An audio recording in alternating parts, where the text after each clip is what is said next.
ഉത്തർപ്രദേശിലെ ശക്തമായ മഴയിൽ 17 പേർ കൂടി മരിച്ചു.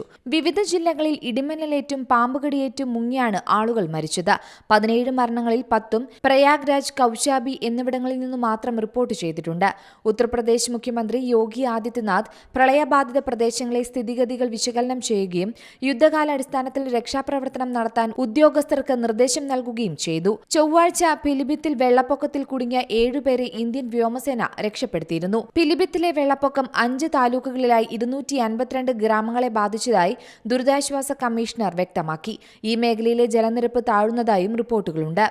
ബിനൌറ ഗ്രാമത്തിൽ ചിലർ കുടുങ്ങിക്കിടക്കുന്നതായി ഉത്തർപ്രദേശ് എമർജൻസിക്ക് വിവരം ലഭിച്ചതിനെ തുടർന്ന് 7 പേരെ രക്ഷപ്പെടുത്തിയിരുന്നു.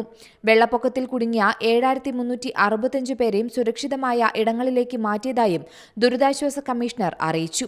ലഖിംപൂർ ഖേരിയിലെ 41 ഗ്രാമങ്ങളിലും മഴയെ തുടർന്നുള്ള നാശനഷ്ടങ്ങൾ ഉണ്ടായിട്ടുണ്ട്.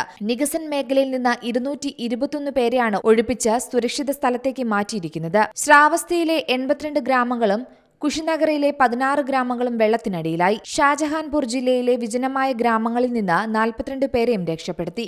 മണിക്കൂറിൽ 3 സെന്റിമീറ്റർ ജലനിരപ്പ് ഉയർന്നതോടെ അയോധ്യയിൽ 3 കോടി രൂപ മുടക്കി നിർമ്മിച്ച പുതിയ കെട്ടിടം ഒഴുകിപ്പോയതായി റിപ്പോർട്ടുകളുണ്ട്. ഈ ജില്ലയിലെ താഴ്ന്ന പ്രദേശമായ മഞ്ചയിൽ ജാഗ്രതാ നിർദ്ദേശം നൽകിയിട്ടുണ്ടെന്ന് ജില്ലാ മജിസ്ട്രേറ്റ് നിതീഷ് കുമാർ അറിയിച്ചു. അയോധ്യയിൽ ഇപ്പോൾ വെള്ളപ്പൊക്ക സാഹചര്യമില്ലെന്നും വെള്ളപ്പൊക്കത്തെ നേരിടാൻ എല്ലാ മുന്നൊരുക്കങ്ങളും നടക്കുന്നുണ്ടെന്നും നിതീഷ് കുമാർ കൂട്ടിച്ചേർത്തു. News desk C Malayalam news. പുതിയ വാർത്തകളും വിശേഷങ്ങളും ഇനി വിരൽ തുമ്പിൽ. എല്ലാ ഡിജിറ്റൽ പ്ലാറ്റ്ഫോമുകളിലും ഇപ്പോൾ സി മലയാളം ന്യൂസ് ലഭ്യം.